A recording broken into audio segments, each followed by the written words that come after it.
की गवर्नर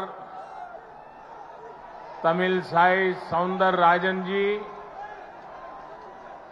केंद्रीय मंत्रिमंडल के मेरे साथी अश्विनी वैष्णव जी, इसी तेलंगाना की धरती के पुत्र और मंत्रिपरिषद में मेरे साथी श्री जी किशन रेड्डी जी,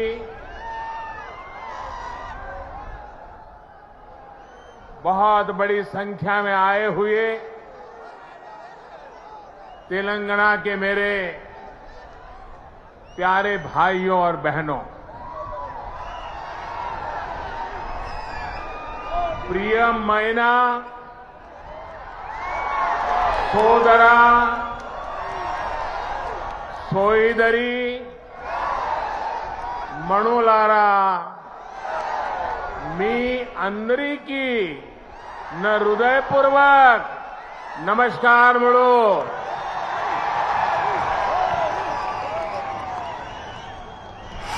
महान क्रांतिकारियों की धरती तेलंगाना को मेरा शत शत प्रणाम।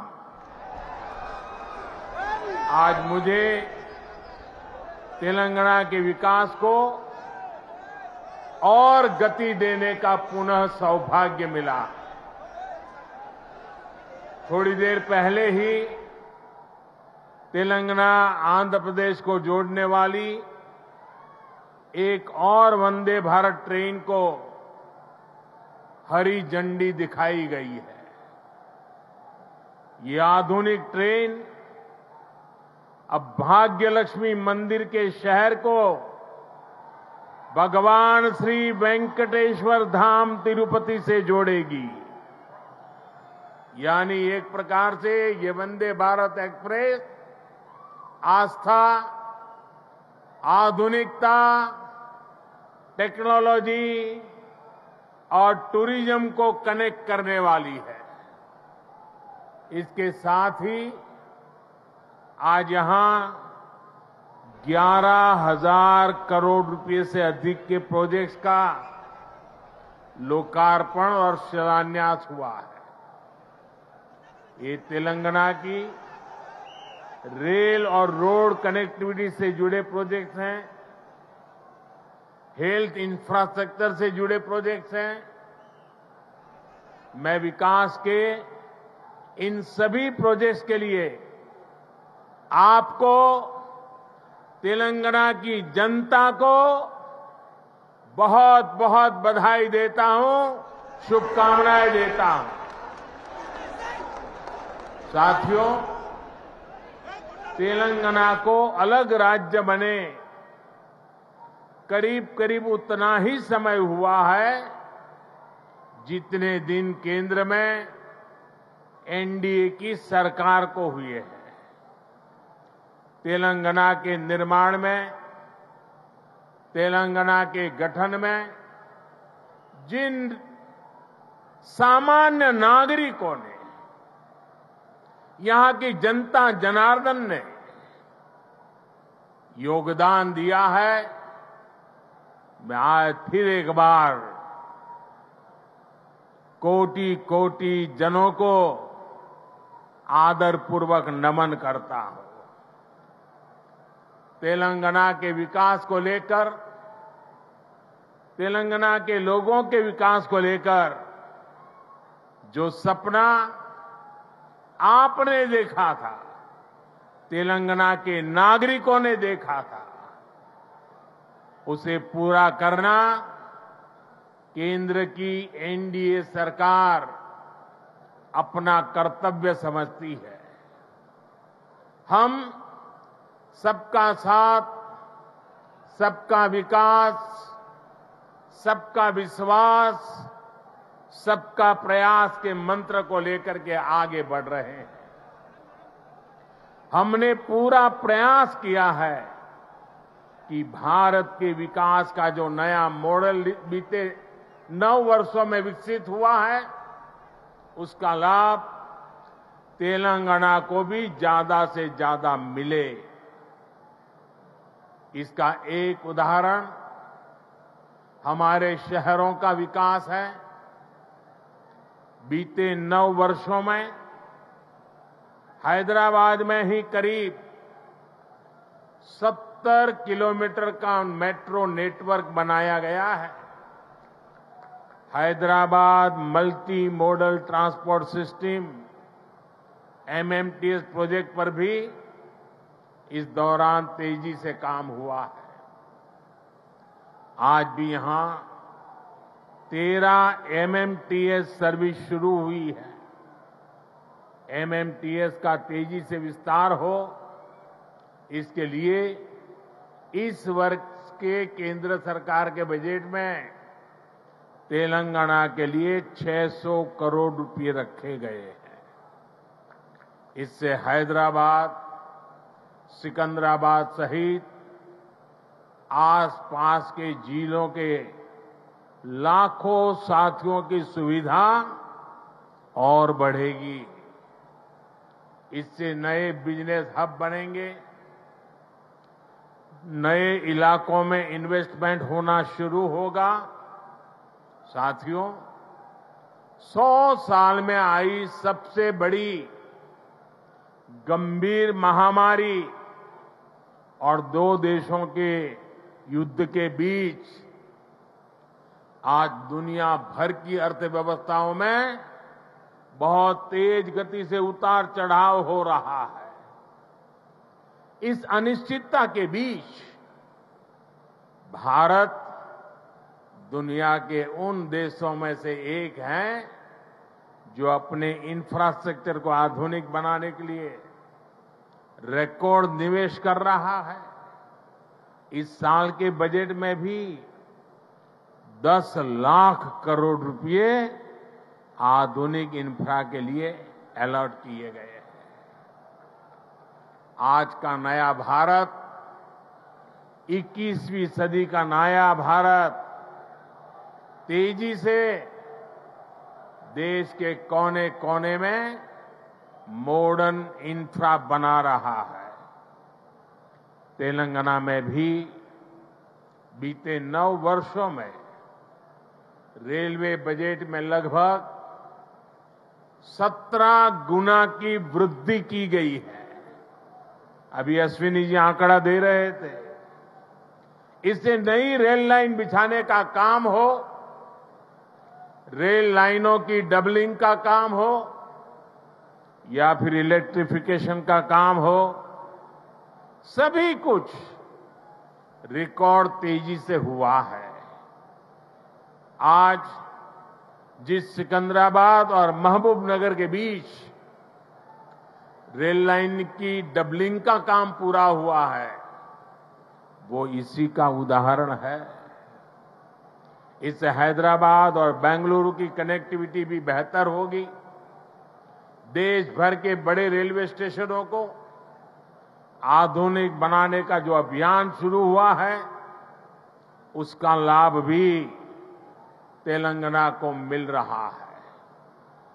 सिकंदराबाद रेलवे स्टेशन का विकास भी इसी अभियान का हिस्सा है। साथियों, रेलवे के साथ ही केंद्र सरकार द्वारा तेलंगाना में हाईवे का नेटवर्क भी तेज गति से विकसित किया जा रहा है। आज 4 हाईवे प्रोजेक्ट्स का शिलान्यास यहां हुआ है। 2300 करोड़ की लागत से अक्कलकोट कर्नूल सेक्शन को हो, 1300 करोड़ की लागत से महबूबनगर चिंचोली सेक्शन का काम हो, करीब 900 करोड़ रुपए की लागत से कलवाकुर्ती कोल्हापुर हाईवे का काम हो, 2700 करोड़ की लागत से खम्मम देवरापल्ली सेक्शन का काम हो। केंद्र सरकार तेलंगाना में आधुनिक नेशनल हाईवे निर्माण के लिए पूरी शक्ति से जुटी है। केंद्र सरकार के निरंतर प्रयास की वजह से आज तेलंगाना में नेशनल हाईवे की लंबाई 2 गुनी हो चुकी है। साल 2014 में जब तेलंगाना का निर्माण हुआ था, तब यहां 2500 किलोमीटर के आसपास नेशनल हाईवे थे। आज तेलंगाना में नेशनल हाईवे की लंबाई बढ़कर के 5000 किलोमीटर पहुंच गई है।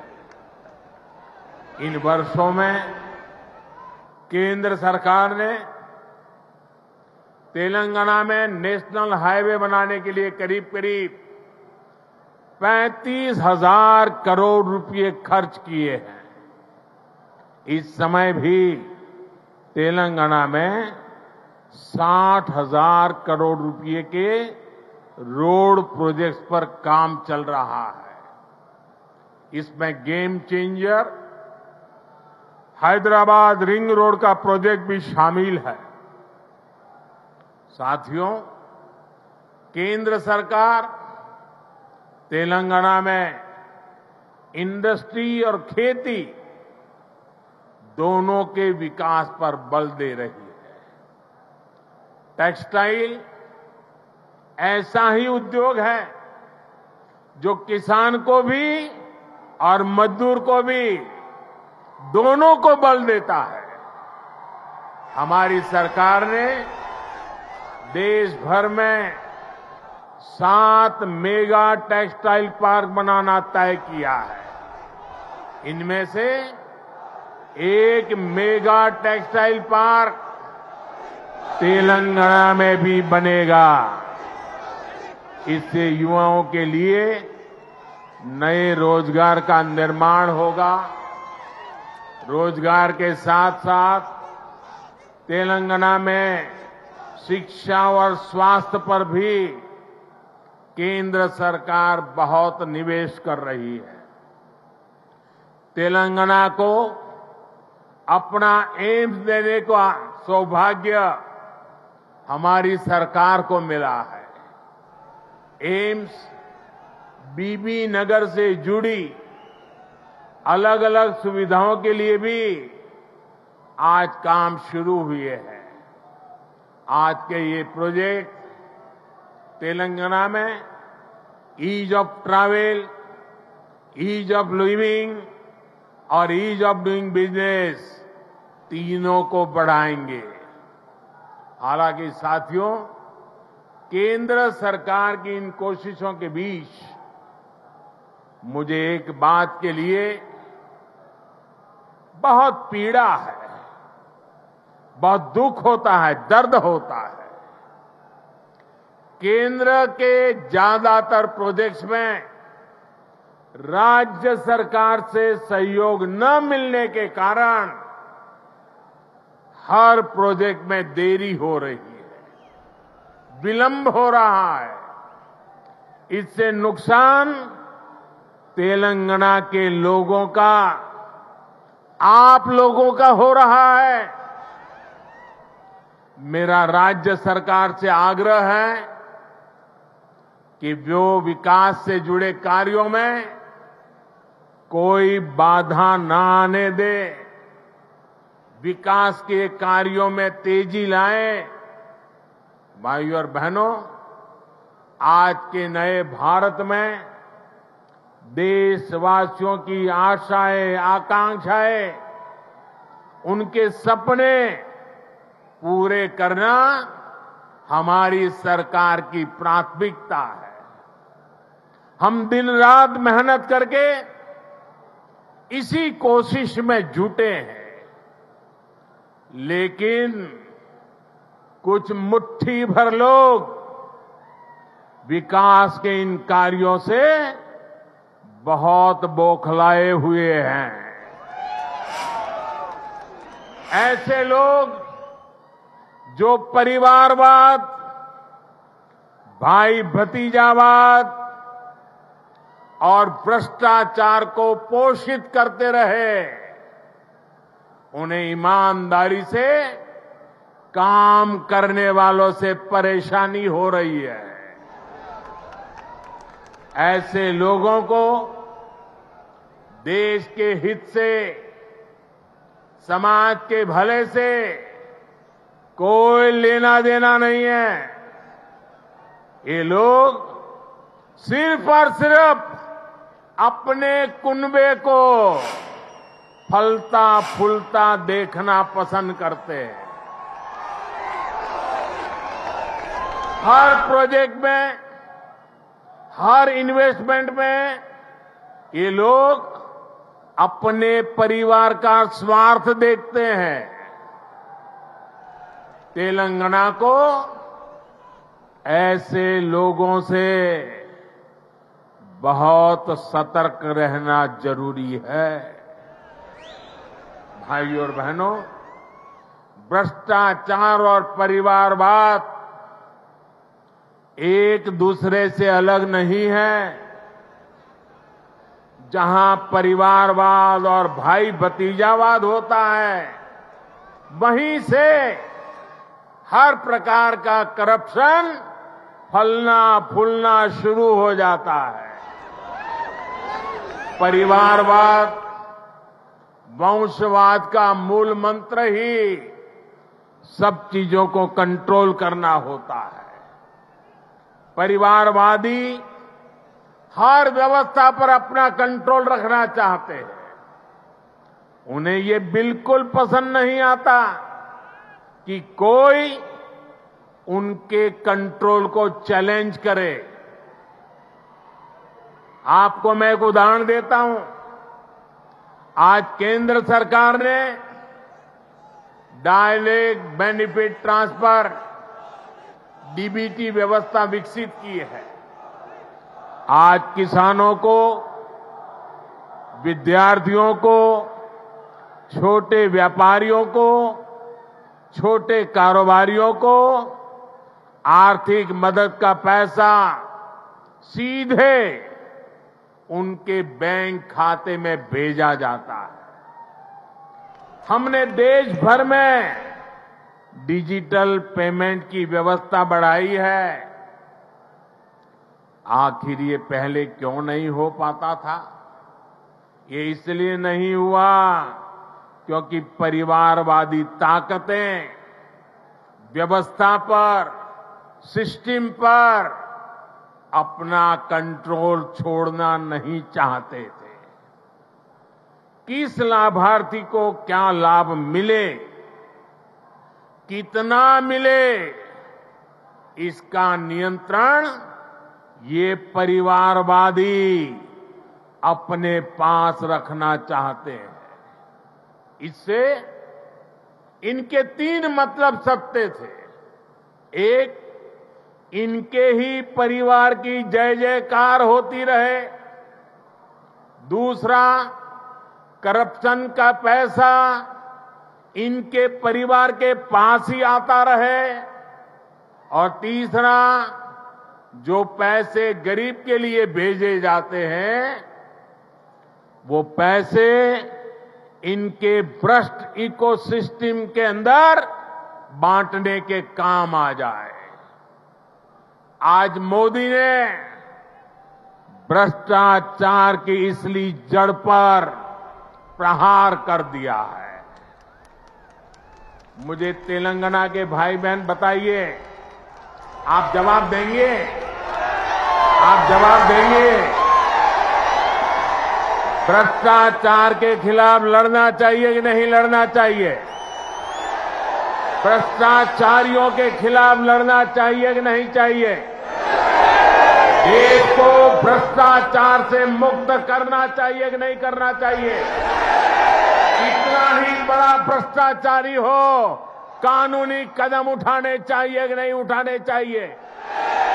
भ्रष्टाचारियों के खिलाफ कानून को काम करने देना चाहिए कि नहीं करने देना चाहिए? और इसलिए ये लोग तिल मिलाए हुए हैं। बौखलाहट में कुछ भी किए जा रहे हैं। कुछ दिन पहले तो ऐसे कई राजनीतिक दल को अदालत में चले गए, कोर्ट के पास पहुंच गए थे। कि हमें सुरक्षा दो। ये हमारे भ्रष्टाचार की किताबें कोई खोले नहीं, कोर्ट के पास गए, कोर्ट ने वहां भी उनको झटका दे दिया और क्या वापस भेज दिया। भाई और बहनों, जब सबका साथ, सबका विकास की भावना से काम होता है तो सच्चे अर्थों में लोकतंत्र मजबूत होता है। तब वंचितों, शोषितों, पीड़ितों को वरीयता मिलती है। और यही तो बाबा साहब आम्बेडकर का सपना था, यही तो संविधान की सच्ची भावना है। जब 2014 में केंद्र सरकार परिवार तंत्र की बेड़ियों से मुक्त हुई तो क्या परिणाम आया, ये पूरा देश देख रहा है। बीते 9 वर्षों में देश की 11 करोड़ माताओं, बहनों, बेटियों को इज्जतघर टॉयलेट की सुविधा मिली है। इसमें तेलंगाना के भी 30 लाख से अधिक परिवारों की माताएं, बहनों को भी ये व्यवस्था मिली है। बीते 9 वर्षों में देश में 9 करोड़ से अधिक बहनों, बेटियों को उज्ज्वला का मुफ्त गैस कनेक्शन मिला है। तेलंगाना के 11 लाख से अधिक गरीब परिवारों को भी इसका लाभ मिला है। साथियों, परिवार तंत्र तेलंगाना सहित देश के करोड़ों गरीब साथियों से उनका राशन भी लूट लेता था। हमारी सरकार में आज 80 करोड़ गरीबों को मुफ्त राशन उपलब्ध कराया जा रहा है। इससे तेलंगाना के भी लाखों गरीबों की भी बहुत मदद हुई है। हमारी सरकार की नीतियों की वजह से तेलंगाना के लाखों गरीब साथियों को 5 लाख रुपए तक के मुफ्त इलाज की सुविधा मिली है। तेलंगाना के 1 करोड़ परिवारों का पहली बार जनधन बैंक खाता खुला है। तेलंगाना के 2.5 लाख छोटे उद्यमियों को बिना गारंटी का मुद्रा ऋण मिला है। यहां 5 लाख स्ट्रीट वेंडर्स को पहली बार बैंक लोन मिला है। तेलंगाना के 40 लाख से अधिक छोटे किसानों को पीएम किसान सम्मान निधि के तहत लगभग 9,000 करोड़ रुपए भी मिले। ये वो वंचित वर्ग है जिसको पहली बार वरीयता मिली है, प्राथमिकता मिली है। साथियों, जब देश तुष्टीकरण से निकलकर सबके संतुष्टीकरण की तरफ बढ़ता है, तब सच्चा सामाजिक न्याय जन्म लेता है। आज तेलंगाना सहित पूरा देश संतुष्टीकरण के रास्ते पर चलना चाहता है, सबका प्रयास से विकसित होना चाहता है। आज भी तेलंगाना को जो प्रोजेक्ट मिले हैं वो संतुष्टीकरण की भावना से प्रेरित है, सबका विकास के लिए समर्पित है। आजादी के अमृत काल में विकसित भारत के निर्माण के लिए तेलंगाना का तेज विकास बहुत जरूरी है। आने वाले 25 साल तेलंगाना के लिए भी बहुत महत्वपूर्ण है। तेलंगाना के लोगों को तुष्टीकरण तथा भ्रष्टाचार में डूबी हर ताकतों से, ऐसी हर ताकतों से दूर रहना ही तेलंगाना के भाग्य को निर्धारित करेगा। हमें एकजुट होकर तेलंगाना के विकास के सारे सपनों को पूरा करना है। इन सारे प्रोजेक्ट के लिए एक बार फिर तेलंगाना के मेरे प्यारे भाइयों बहनों को मैं बहुत बहुत बधाई देता हूं। ये मेरे लिए अत्यंत संतोष की बात है, इतनी बड़ी तादाद में तेलंगाना के उज्जवल भविष्य के लिए, तेलंगाना के विकास के लिए आप हमें आशीर्वाद देने के लिए आए हैं। मैं आपका हृदय से आभार व्यक्त करता हूं। बोलिए भारत माता की, भारत माता की, भारत माता की। बहुत बहुत धन्यवाद।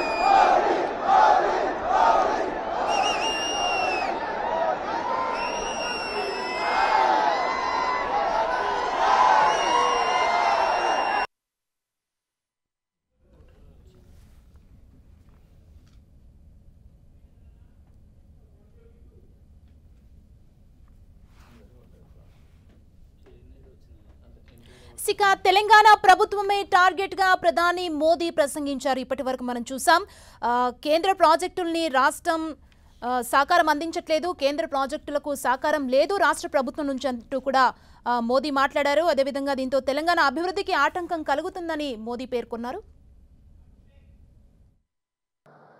हम दिन रात मेहनत करके इसी कोशिश में जुटे हैं, लेकिन कुछ मुट्ठी भर लोग विकास के इन कार्यों से बहुत बौखलाए हुए हैं। ऐसे लोग जो परिवारवाद, भाई भतीजावाद और भ्रष्टाचार को पोषित करते रहे, उन्हें ईमानदारी से काम करने वालों से परेशानी हो रही है। ऐसे लोगों को देश के हित से, समाज के भले से कोई लेना देना नहीं है। ये लोग सिर्फ और सिर्फ अपने कुनबे को फलता फूलता देखना पसंद करते हैं। किस लाभार्थी को क्या लाभ मिले, कितना मिले, इसका नियंत्रण ये परिवारवादी अपने पास रखना चाहते हैं। इससे इनके 3 मतलब सकते थे। एक, इनके ही परिवार की जय जयकार होती रहे। दूसरा, करप्शन का पैसा इनके परिवार के पास ही आता रहे। और तीसरा, जो पैसे गरीब के लिए भेजे जाते हैं, वो पैसे इनके भ्रष्ट इकोसिस्टम के अंदर बांटने के काम आ जाए। किस लाभार्थी को क्या लाभ मिले, कितना मिले, इसका नियंत्रण ये परिवारवादी अपने पास रखना चाहते हैं। इससे इनके 3 मतलब सत्य थे। एक, इनके ही परिवार की जय जयकार होती रहे। दूसरा, करप्शन का पैसा इनके परिवार के पास ही आता रहे। और तीसरा, जो पैसे गरीब के लिए भेजे जाते हैं वो पैसे इनके भ्रष्ट इकोसिस्टम के अंदर बांटने के काम आ जाए। हम दिन रात मेहनत करके इसी कोशिश में जुटे हैं, लेकिन कुछ मुट्ठी भर लोग विकास के इन कार्यों से बहुत बौखलाए हुए हैं। ऐसे लोग जो परिवारवाद, भाई भतीजावाद और भ्रष्टाचार को पोषित करते रहे, उन्हें ईमानदारी से काम करने वालों से परेशानी हो रही है। ऐसे लोगों को देश के हित से, समाज के भले से कोई लेना देना नहीं है। ये लोग सिर्फ और सिर्फ अपने कुनबे को फलता फूलता देखना पसंद करते हैं। भ्रष्टाचार के खिलाफ लड़ना चाहिए कि नहीं लड़ना चाहिए? भ्रष्टाचारियों के खिलाफ लड़ना चाहिए कि नहीं चाहिए?